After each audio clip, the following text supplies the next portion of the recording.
seems as good as time as any to start. Welcome back to the Armchair Attorney Podcast. I'm your host, Matthew Leffler, the Armchair Attorney. I'm a real-life lawyer. I have the paperwork that I read. I have the diplomas on the wall. I also have Dat Hat. Have you heard the news? Did you hear the news? DAT, Freight and Analytics. 1978, they began helping truckers and later on brokers find freight.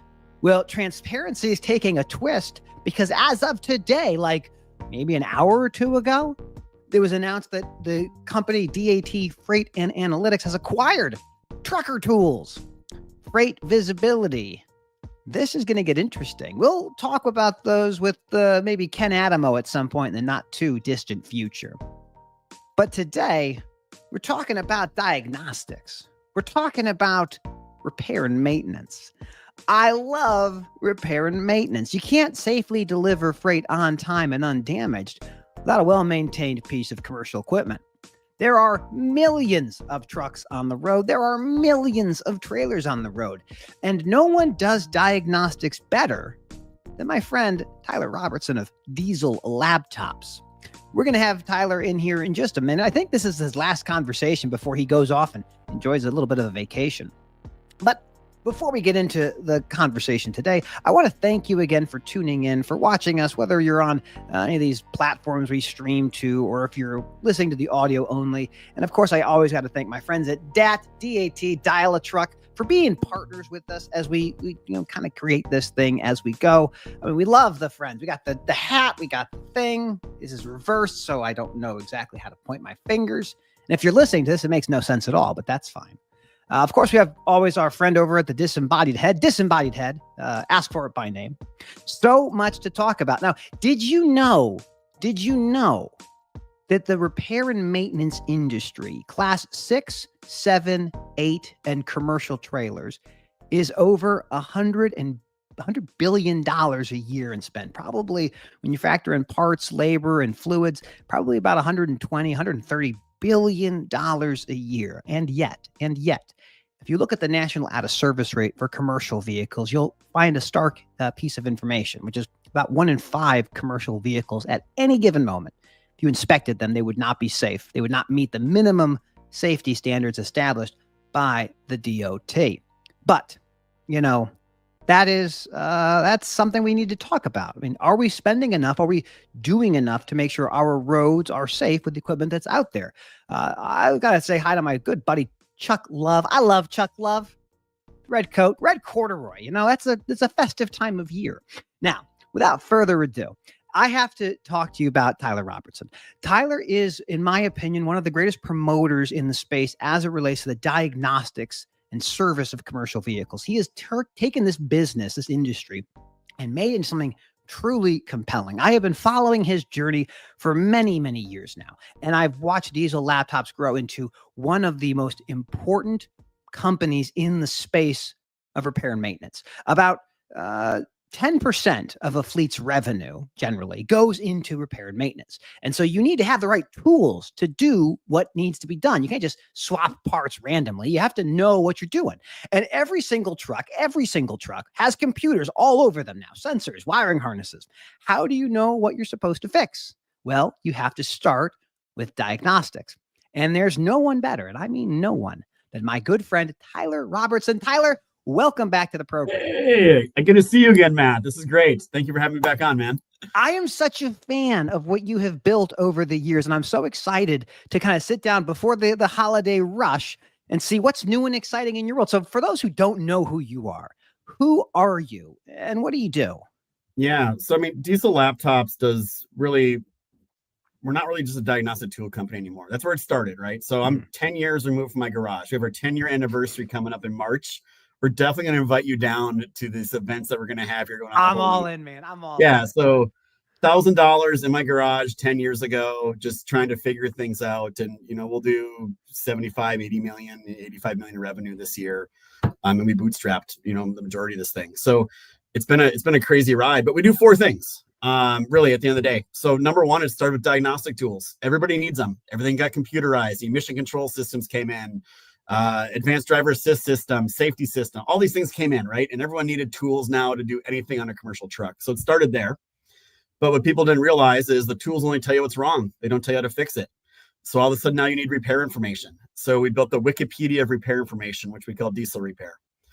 And even through all that, with that repair information, which has step-by-step fault codes and labor time guides and wiring diagrams and component locators and recalls and TSBs, move place instructions, maintenance, torque specs, all these things are in there. What we learned is there's no continuing education for diesel technicians in the United States. So there's 250,000 diesel technicians, according to the government reports, and there's no continuing education. There's actually really not even a good educational system to bring diesel techs into the marketplace, which is a whole other problem. But there's no continuing education. So it's a lot of just like throw stuff at the truck and see what fixes it, which leads into a whole nother slew of problems. So we had to launch diesel training, and diesel training, we do online learning. We have classrooms throughout the United States. We have locations in Texas and Colorado and Chicago, and even here in South Carolina, where people come in for full day courses and do continuing education on how to properly diagnose and repair trucks. We have an online learning platform, and then we also have that online learning platform is already or will be the world's largest online learning platform for diesel technicians everywhere. And then we have field trainers that just go out nonstop and just go to customers' locations and just train their technicians, these big enterprise accounts, on how to properly diagnose things. So even when you put all those together, you still need help sometimes, right? So it's like, who wants to be a millionaire? You can have all these resources. You need to phone a friend. We had a call center, over 60 people in it. More than half of them are diesel techs. Oh, wow. And we literally help people we connect to their tools. We walk them through it. We have the heart of a teacher, walk them through how to do it so they know for next time, recommend classes, recommend things for them to be better at their jobs. So all the failures of OEMs and government regulation have really led to opportunity for diesel laptops at the end of the day. And that's why we're here. So it's been a crazy ride these 10 years, and we still think we have a lot of runway to go. To back up your comments, yeah, there's like 100 billion spent just in commercial truck repair in the United States, and honestly, that's about half of our revenue is really in the off-highway world. So all those same diesel engines, they're working all that off-highway stuff. They're the farm tractors, or the things moving dirt, they're the cranes building buildings and everything in between, generators and water pumps and everything else. Even on like the show Gold Rush, like you see behind me, they got diesel engines all over the place, right? Those guys are, that industry is massively larger than the commercial truck industry, and it's the same equipment all over the world. So diesel runs our world as much as the media wants us to believe EVs are taking over. It's the fact. But besides the lack of infrastructure and the cost of electric vehicles, in concept, they sound interesting, but you're exactly right. Everything moves through diesel and through internal combustion engines. And one of the things I thought was really fun before we started recording is talk about this freight recession. So a lot of people in the business, in the over-the-road motor carriers, for-hire motor carriers, they've seen rates plummet to a place they haven't been for a long time. And they've said, oh, the market's been the worst since probably 2008 in terms of like the freight recession.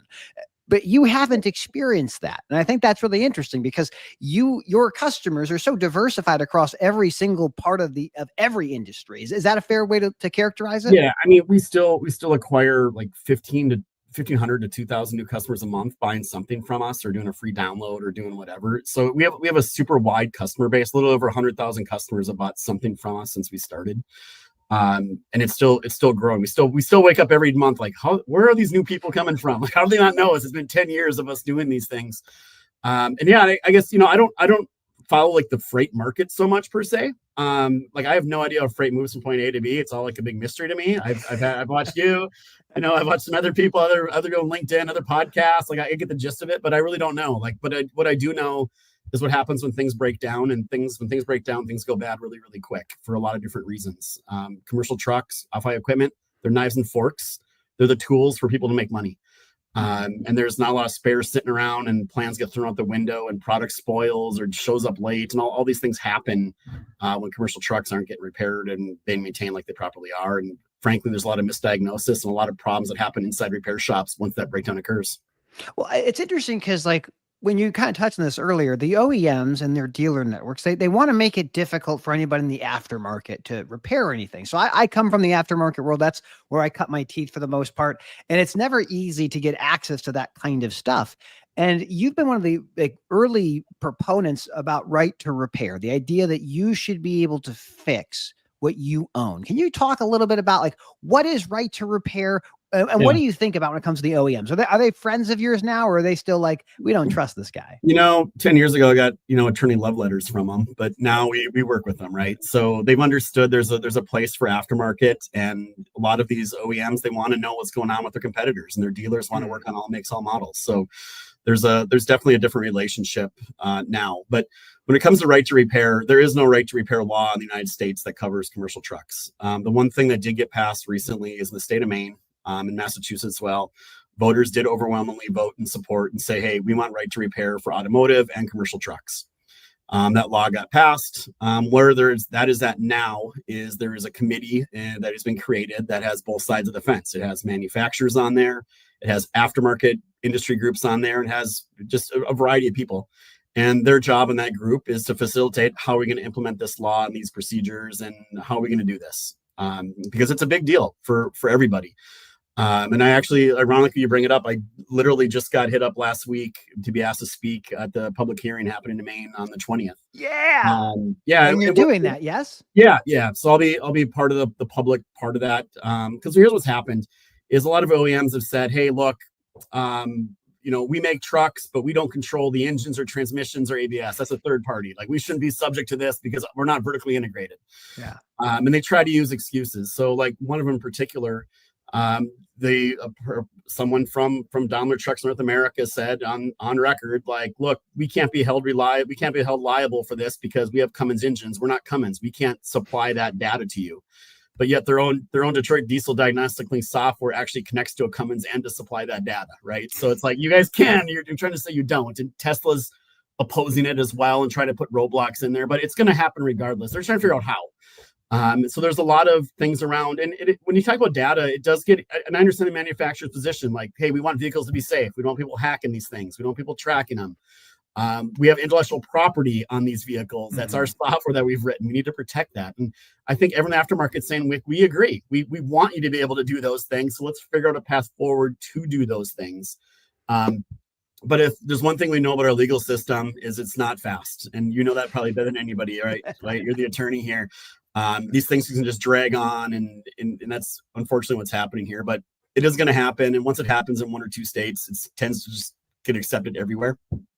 Because you can't make a truck only in Maine, only apply to those laws. It's going to drive across the borders and go everywhere else, right? So right to repair, the interesting of diesel laptops is a lot of the reasons we do have success and do have revenues because there is no right to repair. So we have to reverse engineer, and we have to figure out things so we can make those products. And it actually technically probably will hurt us because now all of a sudden this access information is going to be more freely available and easier to get to and do these things. But at the end of it, that's not what's important. What's important is getting these trucks fixed as quickly and efficiently as possible and getting them back on the road.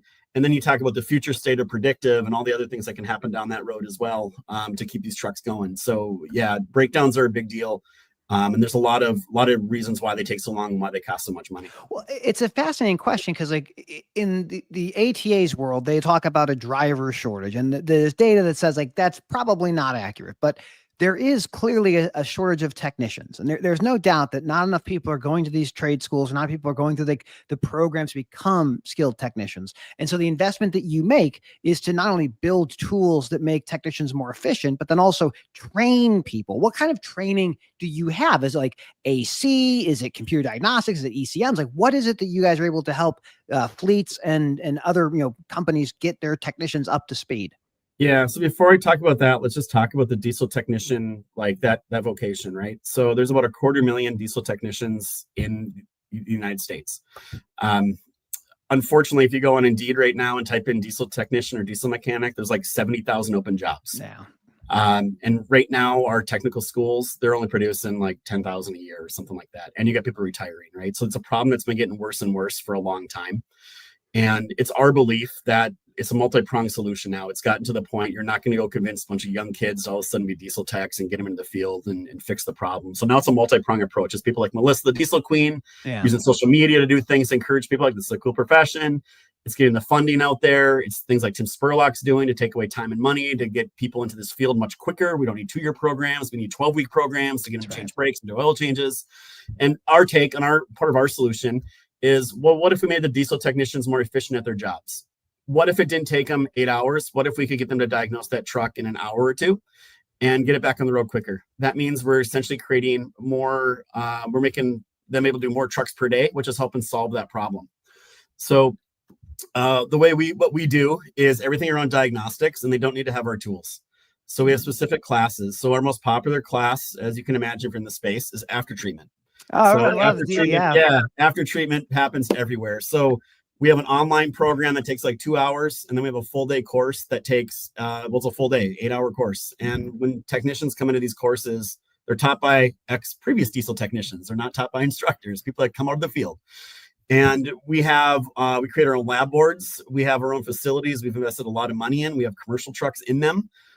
We have full-blown classrooms with all the fancy things that you expect in any typical classroom. The trucks are bugged, and they bounce between classroom lecture, the lab boards, and the trucks. And they just constantly do this. We understand diesel technicians aren't going to sit for 8 hours and stare at a PowerPoint or watch a video. They're not going to learn that way. They're not going to learn that way. We got to keep the classes small, 8 to 10 people is kind of ideally where we have them. And they're highly engaged. And it doesn't matter what brand truck they're working on when they come out of those courses. It doesn't matter what tool they have. They can have none of our tools at all, and they can be working on some engine we've never even heard of. And it's still the same principles are going to apply on how to properly diagnose and repair these things. So after treatment, electrical, CAN bus, which is the network on the vehicle controlling all the electronic signals and everything happening there, HVAC courses, hydraulic system courses, and even software courses. So we teach people how to use our software. Some of the third parties we sell, like Texan, Kajali. We even have courses online for OEM software from Cummins and Detroit and PACCAR and everybody else. So we're that one-stop shop when it comes to diesel technician training, and it's like a pivotal thing. Like I can't stress enough. I mean, let's just say this. And a lot of our employees come from OEM dealerships. I think the general public would be amazed how low the knowledge level is and how little training they have, even at OEM dealerships. People think they have all these technicians and unlimited training. It is not that case. They're trying to figure it out just like everybody else. They're a profit center. Their job is to get them on the wrenches and turning, and hopefully they'll figure it out as they go. I want to kind of touch on the after treatment for a second, because this is a really interesting topic. It wasn't always like this, but I'm going to describe how after treatment works. You can tell me how wrong I am. But my understanding is the exhaust is coming out of the stack, and the goal is, hey, there's still some hydrocarbons. There's still some fuel in that emissions. Let's take that and bring it back into the motor, but it's too hot. So you have to have something that can cool it, like an EGR, exhaust gas recirculation cooler. It cools it down. Then you add some urea, which is DEF, add the fluid, and then you can blow it up again. Is that fair, or is there more to it that I'm missing? Yeah, it's a simplistic way, and it's been a sliding scale since 2004. So we use the words like EPA 2004, 2007, and 2013, and 2000, whatever. So we use all these things because those were the years that the federal government, the EPA, set as goals or standards. And if OEMs didn't meet the certain emission requirements by those, they had big fines, like $13,000, $15,000, $20,000 an engine. Oh yeah. So they were really expensive. They had to meet them. The technology back in 04, 07 was really, really tough. Things were breaking all over the place. Today, the technology is much, much better. And now there's been a focus by the federal government and the manufacturers where they said, okay, the emission levels are low enough now. And there was even some cities where the air coming out of the exhaust was cleaner than the air coming in because of all the things that had to happen, right? And don't get me wrong, diesel does do a lot of pollution in the world.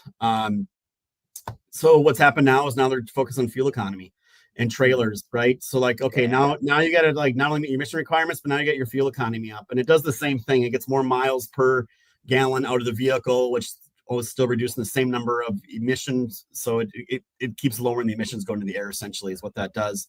Yeah. And I always say this. Ironically, the biggest polluter in the United States with emissions is actually the federal government with everything going on, because none of their stuff has to meet it, right? So no, they're exempt. All the military stuff, all those ships, all the airplane, like none of that stuff has to meet it, right? But we have to deal with there is a real question about, so there's some new EPA regulations that are going to be coming into effect that would be coming under this new administration. Maybe those get walked back. But we've also heard that those are being challenged after the Chevron ruling was overturned. So it could be the case that we're getting some a little bit of respite from these regulations. But one of the things that you and I talked about previously was this idea of speed regulators. And so FMCSA came out and said, hey, we think we're going to make every commercial vehicle have a maximum speed.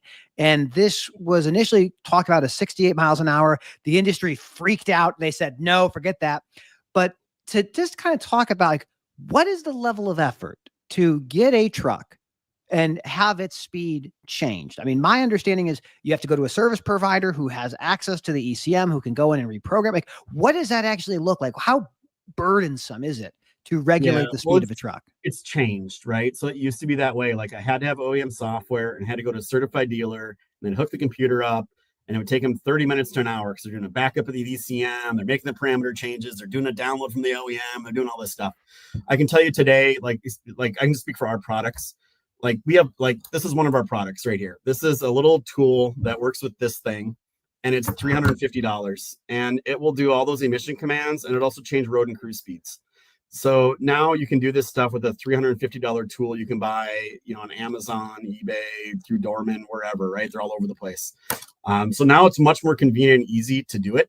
And they do have limits in some countries like Canada. Canada has speed limits, and they receive tickets for them up there if they don't, right? So it's not unheard of. It can be done effectively and easily without having OEM software now. It's just, changing anything is really tough, and especially trying to tell, let's face it, owner operators and a lot of truck drivers aren't the people that follow the rules a lot of times, right? There's that reputation out there. So trying to tell a bunch of people they have to do something now, obviously, you can get a lot of backlash from anybody.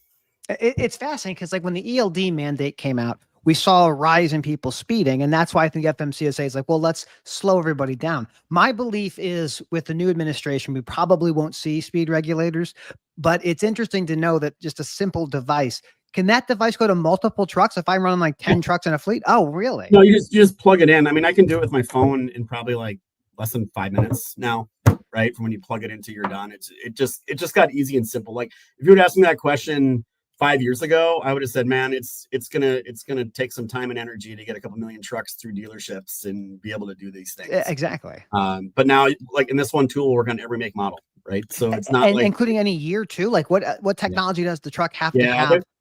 So this will work with any electronic engine ever exists, any electronic truck since the mid 90s through current. That's crazy. Right? So yeah, it's crazy where technology's come. And that's been part of our problem here is like the things this thing does that we sell for $350 are all the things people 10 years ago when I started my business were asking me to do. And I was selling them $6,000 tools. Exactly. My old J Pro was like 10 grand. Yeah. It's the world's a different place now when it comes to diagnostics and repair. I mean, some of the stuff we do now, like even with this tool or any of our software, now we can go from, and even OEMs can't do this. We can go literally from you have a fault code to here's the part number you need to buy with aftermarket alternatives in less than 3 minutes. So I got to pull that thread. So the world of trucks and fault codes. I mean, how many fault codes can a single truck have? Like how many do you have any rough idea? Yeah, I mean, it depends on the components, but just on an engine alone has thousands, right? And then you start getting into all the cab controllers and ABS and the transmissions and all those things.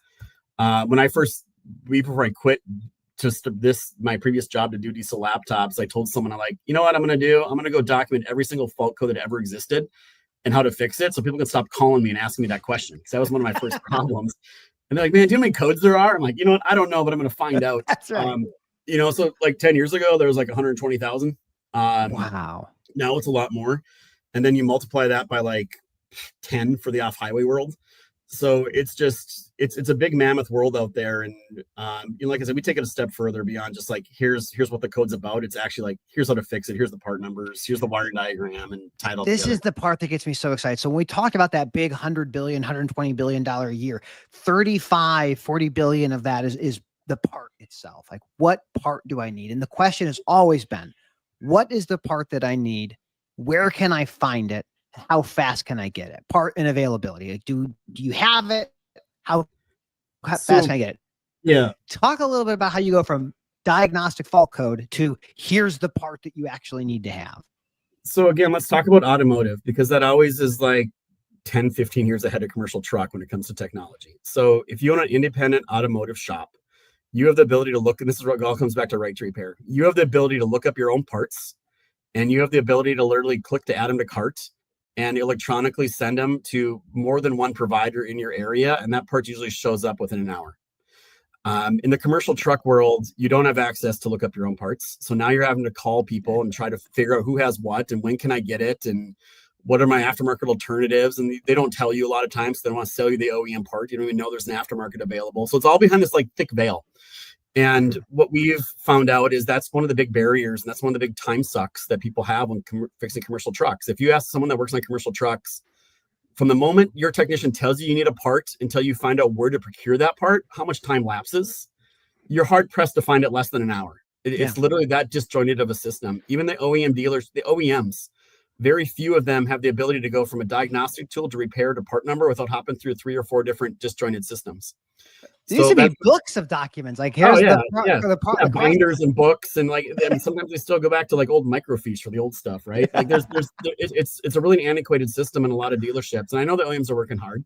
So what we did is said we do it for the aftermarket, and it just started with like one engine manufacturer, but we had to build a lot of things. We had to go catalog complete engines. So I have a 2015 Cummins ISX. How many different EGR valves do they make? How many different injectors do they make? How many different turbos do they make? And literally we have a parts cataloging team that does just that. So we had to catalog that out. We had to build our own Vindicoder. We had to build our own diagnostic tools. We had to build cross references, and we had to build all these things. Yeah. But literally today, people are using our tools and literally hooking up. And we have free PC based software that will do this, even where they can literally hook up with their laptop, connect to a truck, and tell them the fault code, go to our repair information, and tell them what part number to buy to fix it. We try to make it that easy. And what we've learned is if we can make it easy and simple for people, we're going to save people a lot of time and a lot of money and get those trucks back on the road a lot quicker. Well, I love the vision that you have, because you looked at the shop, you were in the shop, you have these massive binders of cross part guides and standard repair times, and you have to go from back and forth, and you realize that is not how the future is going to be. The future of repair and maintenance is going to be a digital process where the technician is being complemented by software as opposed to hindered by software. But the investment that you had to make, the gamble that you have to make is manifestly different than most understand. How did you know you were going to be right? Or did you not know that when you started this process? I was just too dumb to know any different, right? So and I never, I always tell people, they're like, why'd you do diesel laptops? It had nothing to do with the money. That's never what it was. At first it was, I just want to provide for my family. And then it was, can I build a business? And where your why shifts as you grow a business. And the why now is can I really go help an industry that really, really freaking needs help? Yeah. This is absolutely ridiculous what goes on every day in repair shops all over the country. And there's got to be a better way to do it. So I'm grateful I had the opportunity to work inside truck dealership repair shops for 10 years. I got to see it firsthand, what was going on there. And once you see the problems, you talk to customers, it starts to get obvious what you have to do. So we're not your typical company. We don't sit here and say, hey, let's go make a product. How much money can we make off it? We just say look, that's going to solve a person's problem. Let's go make that thing and let's see what happens, and we'll figure out how to monetize it later. So without having shareholders, I don't have to answer to anybody. So it makes it a lot easier for us to make decisions. Well, this is when you and I were talking before about the shift that you made. So a diagnostic kit, let's just say it's $4,000 or $5,000. It's a laptop, it's software, it's a bunch of stuff.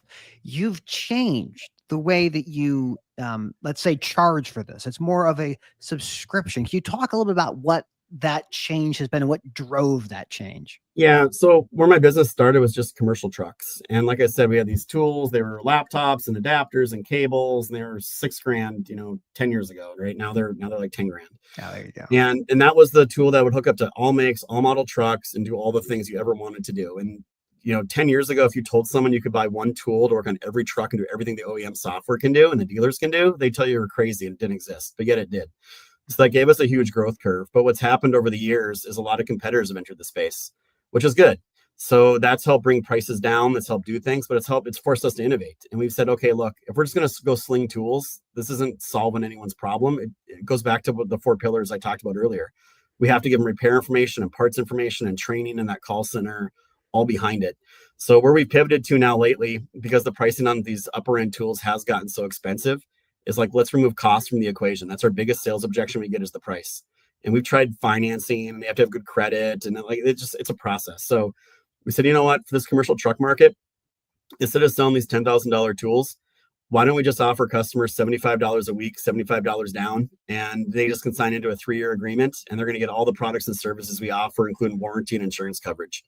And that's been absolutely one of the best things we've done, because all of a sudden price stopped being an objection. If you can't afford $75 a week in a repair shop, that doesn't save. You can't save or make $75 a week using our products and services. You're in the wrong business. You should just get out of it. That's a 30-minute labor charge. I mean, that might be maybe 45-minute labor charge. It's a good It's price. nothing.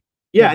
And by the way, repair shops should be charging $100 minimum every time they hook a tool up to get health reports and do the diagnostics, right? Like, all right, should now, be able to make money. All right, so I'm going to come back to this idea of this changing of the financial model, but I want to get your thoughts on this because I've had this fight 1,000 times with fleets versus repair shops. Is the diagnostic laptop a tool, or is it something that you have to have? You can't charge anything for it, or is it something that you get to charge? Like, hey, there's a hookup fee for the laptop. Because I've had customers that say that's a tool to do your job. You can't charge me for that. What do you think about that? I mean, we charge other tool usage fees in the shop that are expensive, right? Like we charge AC machine hookup charges, right? You have a machine there that requires maintenance. And here's the thing with software, you got to pay a fee for it every single year. It's not like buying a wrench where you have it and you have it for life. That's right. You have ongoing maintenance costs. You have to upgrade your software, buy new licenses. You have an investment there that's kind of ongoing. So, and the other side of it is if I don't have that tool, which I, kind of have to have, but don't have to have. But if I have that tool, I'm going to be able to diagnose and get things done a lot quicker on your truck. So yeah, I'm not going to spend 2 hours fiddling around. I'm going to hook this tool up and I'm going to charge you $100 and know exactly what's going on. And by the way, Mr. Customer, I'm giving you a pre-scan and post-scan. I'm going to give you a health report before it comes in. Because by the way, you said your engine light was on, but we've noticed your transmission light's been coming on, your ABS light's been coming on. And I'm also going to do when it's done to ensure that I did all my repairs properly. I didn't induce new problems. And there's a lot of reasons to do a pre and post scan. So to charge a customer $100 for all that, to me, makes perfect sense. In fact, it's been going on in the automotive industry for a long time, especially in collision repair shops and that type of thing. So to me, it makes sense. I don't think it's a big deal. If I run a shop, I'd be charging it. If a customer complained and they're doing service work with me, I'll probably waive it every time. But a lot of times people come in and just want the diagnosis and say, I'm going to do it myself. And that's not fair to the repair shop either. So they have to cover their expenses as well. We'll do a clip of that little piece so that the people selling service out there could just say, hey, here's Tyler's argument for why you should let me charge you for this. But no, back to the idea of shifting this paradigm from being a massive upfront, capital expenditure for a small shop to being this subscription model, use it as you go type of thing. One, I love that because as we talked about earlier, the challenge in our industry is we don't have enough well-trained mechanics to do this stuff. So if you can add this efficiency with reducing barriers, that's awesome. How has the market received this change? Yeah, so I can say like our close ratio on deals has gone up like fourfold at this point, and That's we're awesome. only about 8 weeks into the program. And yeah, we do have some defaults in there, but that was all built into the modeling and everything we do. But we can shut down software licenses remotely and do things there. But it's not just the tool; it's the ability then for that shop to say like, look, I have unlimited resources now. I have access to repair information. I can call this call center at any time and get access to information and ask them their opinion, have them help me with these things.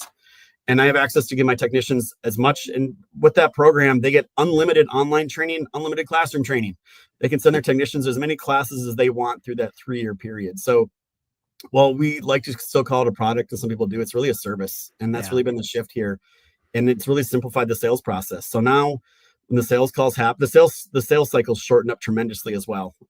It just because it got so easy to afford it. And by the way, we give them a 30-day out so they can sign up, they can get it. They don't like it, send it back. So we want happy customers at the end of the day, but it makes a lot of sense. There's a lot of industries that do this. You look at like the copy machine industry. If you've ever been in an office, those big multi-function copy machines the size of a desk, Absolutely. you can't buy one outright. They won't sell it to you outright. You got to buy it with the maintenance and the toner and the per print and all that. Law firms all the time. Right? Yeah. Absolutely. So it's a similar model to that. It's a similar model to like buying a car. People are looking at the price, looking at the weekly payment. What can I afford? And we just felt like this removed a lot of friction from everything. And so far it's working, and it's a program we're expanding to. So it's been a good thing for us. The customers that have it love it. We do like a hypercare thing where we're really in front of them the first 8 to 12 weeks. And they're really understanding what it is and how it works. So I'm kicking myself for not putting everyone on that program, 10 years ago when I started. But this is definitely the direction we're going now. You've learned the lesson. Now let me ask you this. So one of the things I'm always so surprised with is just the amount of traffic that you pull to your website. So you are not only providing all these different types of values to your customers, but give me an idea, how many people are visiting Diesel laptops in a given month or a given year? Yeah, it blew my mind. I actually looked this up the other day just because I was kind of curious, like where are we at year to date? And let me preface this by saying this too. When I started 10 years ago, I didn't have a website. I was selling on eBay and nobody knew who the hell we were, right? We were nobody. Today, our most competitive keyword we bid on with Google is actually our own brand name, Diesel Laptops. So what we've done is they've kind of entered this phase of like being a brand. And like the analogy I use is people don't Google running shoes. They Google Nike or Adidas or whatever brand they want. And that's really what's happened with us. We're the one company that sells every possible tool that exists. Our products, third parties, we don't care. We just want to put the right tool in front of the customer. So our website this year will do over 1 million unique visitors to it, which sounds absolutely insane. So there's only a quarter million diesel technicians, but there's fleet owners and parts people, professionals, and everything else going on, and owner operators. And like I said, every year we look at that, like where these new people come from, because it doesn't make sense, but it's a bigger market than people really realize. Going back to that market size, if you tell somebody like what industry is bigger, the cruise line industry and the recording industry or the commercial truck repair industry, they wouldn't even guess. If you added cruise and recording together, it's not even half of the truck repair industry. It's that big. It's incredible. The desire for things is insatiable. So the trucking industry will never go away. Now, there are changes in the trucking industry. We talked about EV a little bit. I think the jury's still out when it comes to subsidies, infrastructure, even just like how do you put out a battery fire is a whole other challenge most municipalities could not handle. But autonomous trucks, robots. Yeah. We've seen so much activity around those. And with the new administration coming in and Elon Musk kind of being involved to an extent, I have a feeling autonomous trucks may be here sooner than later. What do you think about the world of the robots? Yeah, no, I love it personally, right? I love that. I love platooning where you have like 4 trucks all together, like 2 feet from each other, bumper to bumper, going down the freeway, getting the field, aerodynamics and all that. I believe there's a path there, right? Like there has to be. There's just technology getting so good with self-driving cars, like that's coming, and then there's regulation.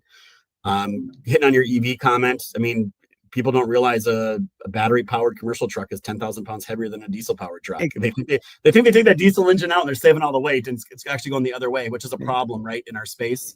The range on them is absolutely horrible. Like going over the road's not really a feasible thing with those. There's a lot of issues, and those not even put into account they cost twice as much as a diesel-powered truck, even with the subsidies. Absolutely. So they have a lot of challenges. No one knows about the residuals. That's the other thing. No one knows how much these things are going to be sold for. Like a diesel truck, the residual on anything built. The EV totally different. Even Elon said it doesn't make any economic sense for them to sell commercial trucks because they make more. Like take the price of that battery and how much they make selling an EV truck and divide that by how many cars they can make. He's like, it makes no sense at all, right? But they're doing it because there's a path there eventually. But it's like Nikola trucks. They're about to go bankrupt. They're worth I think less than 100 million now after being valued at like 10 billion.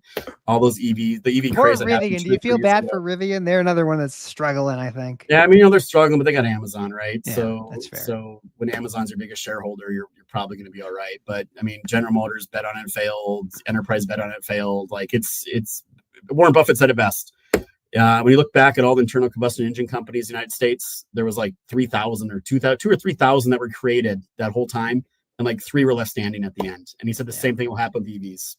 There's a question here from Chuck Love. He asked this. He says, how can you assist the technicians that struggle with VMRS codes, vehicle maintenance reporting standards? It's like medical billing, but not medical billing. What are your thoughts on that? Yeah, so VMRS, well, first of all, it's not used by mobile guys and independent repair shops, right? This is typically used by fleets. Even in dealerships, they don't use VMRS. It's a great, I understand the ideology behind it. We did go through on our platform. We have what I would say is the world's best database of commercial truck parts and cross references.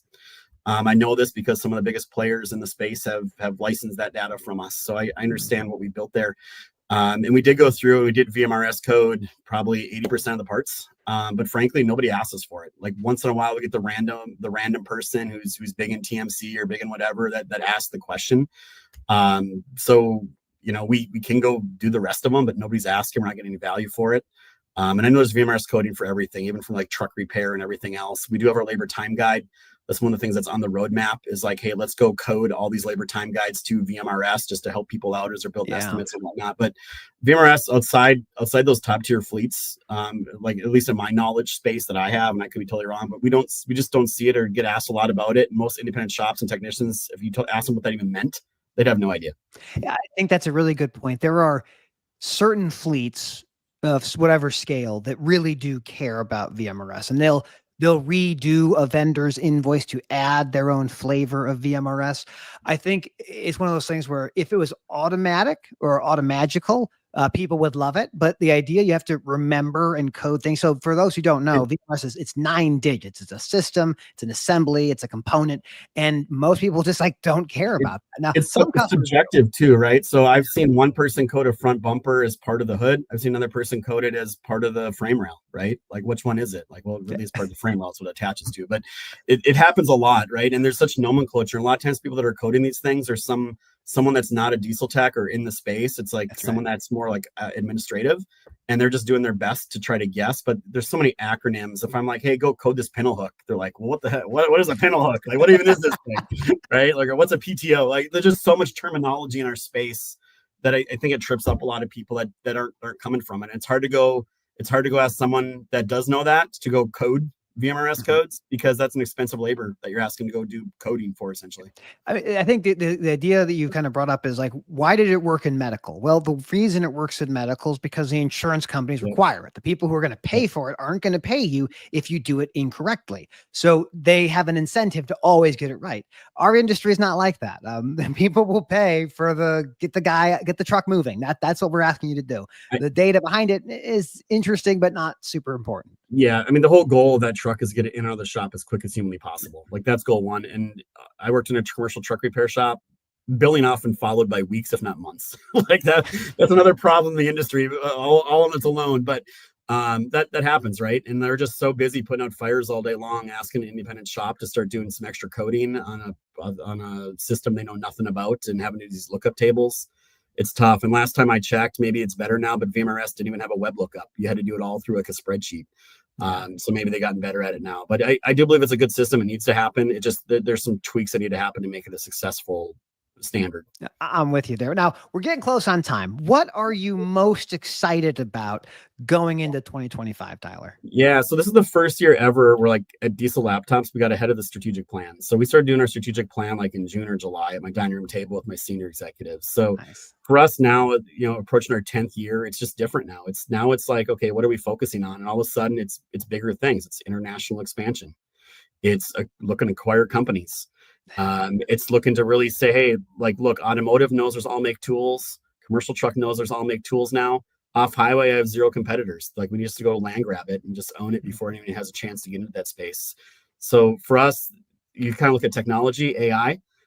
We introduced some AI into our sales team last year. It's been tremendous. It's helped us close more deals and do more things. Now we have an AI, a voice AI that answers 80% of the incoming phone calls and directs traffic and even deals with customers' orders and tracking and customer status. And we're developing AI products inside our own company. So instead of having to do lookups and do things, it's just going to be chatting with an AI. So our first version of that will be out in February. So it's AI. Like I never thought AI would replace jobs or do things when I first heard the hype, because I usually don't buy the hype. I've seen it happen in my own company. AI is coming everywhere, whether people want to deal with it or not. It's really going to disrupt a lot of jobs.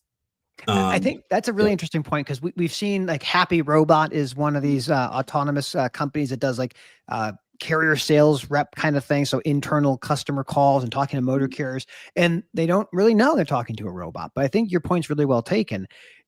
This is an inflection point in the world, maybe, but in our industry specifically, that I feel is going to be like containerization, like deregulation, a complete change in how we understand the repair and maintenance, or just transporting anything generally. And once that door opens, you can't close it. Like once you realize those savings, it's impossible to stop it. AI replaced 5 of our salespeople. Like, I'll be straight up about it, right? Because all of a sudden I didn't need a human making phone calls. When customers will fill out forms for leads, we had employees that would call and email and try to get appointments and have conversations. The AI does it 24/7 and does it within 30 seconds of you contacting us. And they don't get hurt feelings if you say no to them. They just go, all right. It doesn't care at all, right? So like I feel bad some employees lost their jobs, but what I need to really tell people is like, look, you really got to figure out what you want to do and like understand the world shifting. There's a huge opportunity here. There's a huge opportunity to understand AI, understand how you can go benefit from it and how you can create businesses off it. It's like currently the new gold rush, and I really believe in it. We're investing in it. I fundamentally believe what you're saying exactly is true. And I think as time goes on, the knowledge of these mechanics that are in your call center, for example, that is something that machines can learn from and then build up the same ability to say, hey, this is how you fix, this is how you diagnose things. And maybe the future of diesel laptops is like a virtual assistant who's just there, omnipresent in your shop saying, this is what you need. Here, we've already ordered the parts, the SKUs are in, go fix the customer's thing, getting approvals from a customer.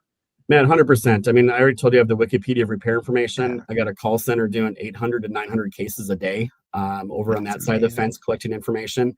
And of course, when vehicles are hooked up and health reports are generated, like we get so much data. It's now a matter of like, okay, how do we best put this all together so we can help customers solve their things much, much quicker. And again, everyone will see the first version of that here in probably February-ish with symptom-based troubleshooting. So it'll just be having a conversation. I got black smoke. What do I do? And it'll just walk you through the steps and ask you questions. I love that. I look forward to speaking to your robot avatar at some point. Yeah. I'll be on record. I'm on the side of the robots. I will betray the human at the first opportunity. I know who wins this war. The Terminator was based on a documentary. It filmed in real time. I know this. Yeah, no, like I said, we're all in on it. It is weird talking to unknown. It's a robot and it has like no emotion behind it. And they can be the sweetest things, actually. They're actually very, very nice. And it speaks multiple languages, right? So you call in, you speak Spanish, it flips to Spanish, flips to Japanese, flips to whatever, right? It's amazing what these things can do. And the ROI is definitely there on new technology on this. And when you start thinking about this international expansion, because to your point, diesel is everywhere. The idea of having those type of technologies in your company already means that foundation for next year and the years to come is going to be just even more compelling. Man, I love that, Tyler. I love that. Yeah, no, I do too. The future's looking bright. I'm 10 years into this. I see more opportunity, more runway ahead of us than I really thought was possible 10 years ago. So we're really excited for the future and where diesel laptops can go. Well, I will always be on the sidelines cheering for you, sir. If people want to know more about you and diesel laptops, where should they go? Yep, diesellaptops.com is your starting place for everything. I'm obviously here on LinkedIn all the time. LinkedIn's been my outlet since I started this company in my garage, right? So I'm on there all the time. Hit me up on LinkedIn. Just look up Tyler Robertson, and I'd love to meet you, especially from the industry. Thank you so much, Tyler. I'm such a fan. Enjoy your vacation, my friend. I'll catch you relatively soon. I'm sure of that. Hey, sounds good, Matt. Talk to you later, man. Thank you, sir. Well, there you have it, everybody. I am telling you, if you are not following Diesel Laptops, you are missing out on one of the most interesting and exciting companies in transportation. Safely delivering freight on time and undamaged is difficult even under the best circumstances. That is why it's so imperative to have the right tools, processes, and people to excel. And when you have the right diagnostic tools, you can get everything working safely. You can get everything rocking and rolling. And I am just grateful to have a chance to come to you and talk about these interesting businesses, interesting leaders who are really changing the way the supply chain moves. And I have to end, as I always do, thank you to, there we go. Look at that. I'm so good at this. DAT, Dial a Truck. Since 1978, DAT has been helping truckers find loads. You want the loads, you got to have DAT. And apparently they also have trucker tools. This is crazy. That's the deal. Thank you for joining me. As always, I appreciate you, and I look forward to catching you on the next one. Have a great day.